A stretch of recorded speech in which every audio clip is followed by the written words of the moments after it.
are saying when a pole of bar magnet, ठीक है, so pole of bar magnet means ये हमारे पास क्या दिया हुआ है, एक मैग्नेट दिया है बट इसका शेप कैसा है, रेक्टेंगुलर है. So that is the reason we are calling this as what, bar magnet. Fine. तो ये बोल रहा है जब हम एक magnetic compass, I hope you know ये मैग्नेटिक कंपस है, ये हमारे पास क्या है, मैग्नेटिक कंपस है. This basically help us to navigate. Okay, ये क्या करता है, हमें नेविगेट करने में हेल्प करता है. अच्छा, मैग्नेटिक कंपस क्यों नाम दिया है, क्योंकि यहाँ पे इसका जो निडल है ना, this is made up of very very light weight. Okay, बहुत ही लाइट वेटेड मैग्नेटिक निडल है ये. सो द मिड जो निडल है हमारे पास, ये बहुत ही लाइट वेटेड है. This is the next thing. तो ये क्या बोल रहा है कि जब हम बार मैग्नेट के इसके क्लोज ला रहे हैं तो ना मैग्नेटिक फोर्स दोनों पे लग रहा है, दोनों के बीच में क्या लग रहा है, फोर्स. अभी तुमको पता है ना, फोर्स लगता है तो लाइक जो है वो क्या करता है, रेपल करता है, वेर एज अनलाइक जो होगा वो क्या करेगा, अट्रैक्ट करेगा. तो you can not see that कि ये निडल आके उससे मीट कर रहा है, ये आके इससे मीट कर रहा है. क्यों? क्योंकि वो जो निडल है ना वो एक पॉइंट पे फिक्स है. It is pivoted, it is fixed at one point. तो जब इसके ऊपर कोई फोर्स लगेगा, whether it's a force of attraction या फिर फोर्स ऑफ रिपल्शन, जो भी है, जब भी कोई फोर्स लगेगा तो ये रोटेट करेगा. Okay, it will not move, it will just rotate. तो फर्दर क्या बोल रहा है, as per the Newton third law of motion, Newton के थर्ड लॉ ऑफ मोशन की वजह से हमको पता है कि ये जो फोर्सेस है वो इक्वल इन मैग्नीट्यूड है ना, अपोजिट इन डायरेक्शन है.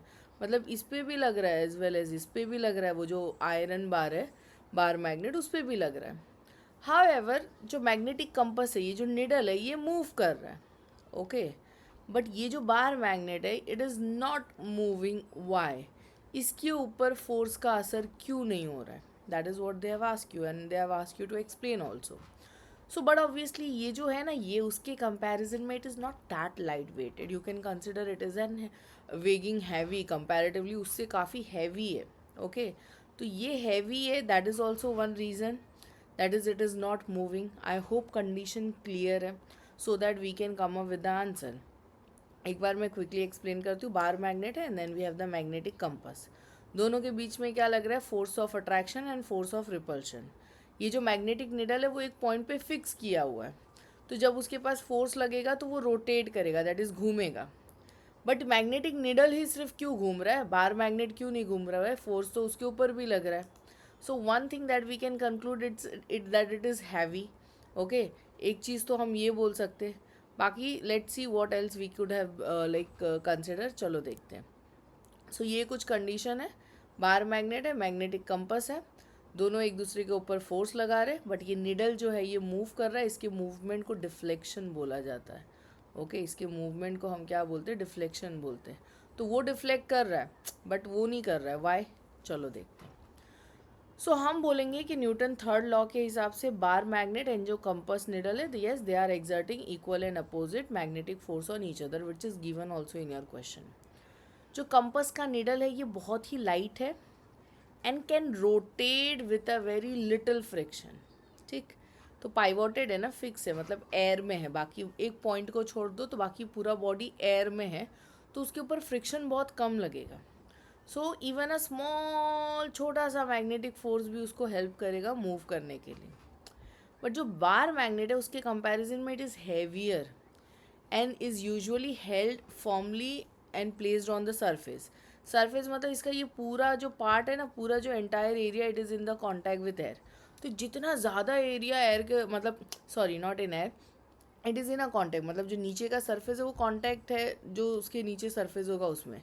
तो उसको मूव करने के लिए अच्छा खासा फोर्स चाहिए, प्लस वो फ्रिक्शन भी अच्छा खासा लेगा. Understanding? That is the reason कि मैग्नेटिक निडल्स डिफ्लेक्ट कर रहा है बट वो नहीं कर रहा है.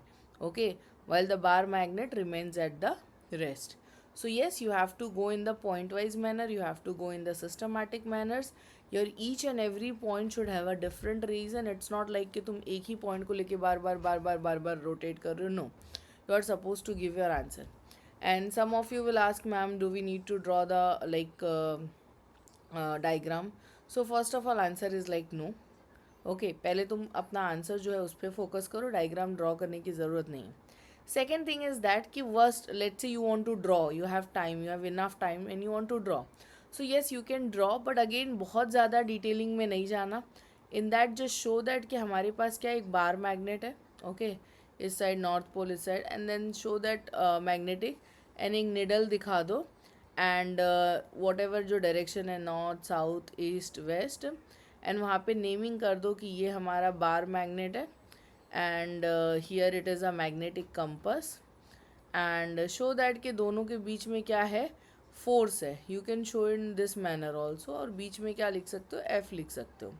तो एक सिंपल सा डायग्राम ड्रॉ करना, if in case you are willing. वैसे नहीं रिक्वायर्ड है, बट अगर आप ड्रॉ करना चाहते हो तो ड्रॉ कर लो, बट सिंपल रखो. Okay, so I hope the solution is clear. Still in case you have any doubt, so you may reach to us. Thank you.